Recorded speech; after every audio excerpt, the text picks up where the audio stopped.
வணக்கம் வியூவர்ஸ். வெங்காய ஊறுகாய், பெரிய வெங்காயத்தை பொடியாக நறுக்கி வச்சு ஊறுகாய் மாதிரி பண்ணுறேன். எப்படி பண்ணலான்னு பார்க்கலாம் வாங்க. ரொம்ப டேஸ்டியாக இருக்கும்.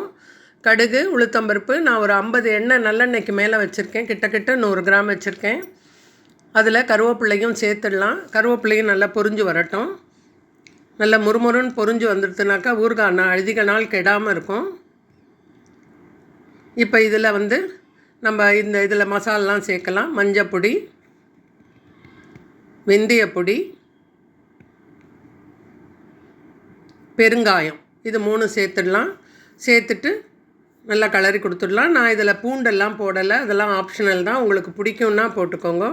இப்போ இந்த 1.5 கிலோ வெங்காயம் பொடியாக நறுக்கி வச்சுருந்துருக்கேன்.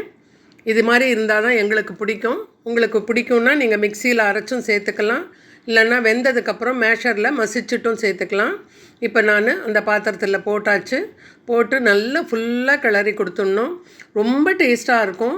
சாதத்தில் பிசைஞ்சு சாப்பிடலாம். இட்லி, தோசை, சப்பாத்தி, பூரி, அடை, உப்புமா எல்லாத்துக்குமே தொட்டுட்டு சாப்பிட்லாம். ரொம்ப ரொம்ப டேஸ்டியாக இருக்கும்.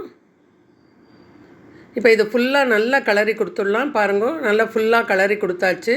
கிளறி கொடுத்ததுக்கப்புறமே ஒரு வாசனை வரும். நமக்கு சீக்கிரம் வெந்துடும். ரொம்ப வேகிறதுக்கு டைம் எடுக்காது. உப்பும் போட்டு விடுறதுனால நல்லா வெந்துடும். இப்போ இதை நல்லா கிளறி கொடுத்தாச்சு.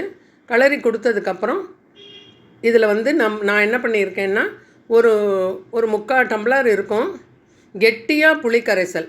ஏன்னா புளி நிறையா எடுத்துக்கோங்க. ஃபஸ்ட்டு கொஞ்சம் தண்ணியில் கெட்டியாக கரைச்சிட்டு பாக்கி நீங்கள் ஃப்ரிட்ஜில் வச்சுட்டு மறுநாள் 3ஆவது நாள் குழம்பு ரசத்துக்கு யூஸ் பண்ணிக்கலாம். இதுக்கு விடும்போது நம்ம கெட்டி புளிச்சாறு தான் விடணும். 2 குழுக்கரண்டி இருக்கும் புளிச்சாறு விட்டுருக்கேன். இப்போது விட்டுட்டு இதையும் நல்லா ஃபுல்லாக மிக்ஸ் பண்ணிடலாம். எல்லா பக்கமும் அடி பிடிக்காதபடிக்கு பண்ணிக்கலாம். அடுப்பு மீடியமில் வச்சுக்கோங்க, இல்லை சிம்மிலேயே வச்சுக்கோங்க. இப்போ ஒரு தட்டு போட்டு மூடிடலாம். இப்போ திறந்து பார்த்தா கொஞ்சமாக எப்படி வெந்திருக்கு பாருங்க. இந்த அரோமா ரொம்ப நல்லா இருக்கும். வாசனையாக இருக்கும். நமக்கு பார்க்கும்போதே சாப்பிடணும் போல் ஆசையாக இருக்கும். இப்போ இது நல்லா வெந்து வந்துடுது. இப்போ இதுக்கு வேணுங்கிற மிளகாய்த்தூள் நம்ம சேர்க்கணும். அதுக்குள்ளே நல்லா ஃபுல்லாக எல்லா பக்கமும் நல்லா கிளறி கொடுத்துடலாம்.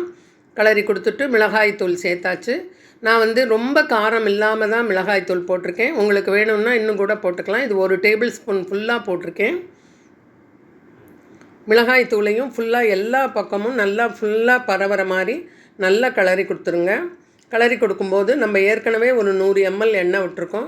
இப்போ ஒரு 200 ml எண்ணெய் ஒரு டம்ளரில் எடுத்திருக்கேன். அதில் பாதி எண்ணெயை இப்போ நான் உங்களுக்கு சேர்க்க போகிறேன். நல்லெண்ணெய் சேர்த்து தான் செய்யணும், அப்போ தான் நல்லாயிருக்கும்.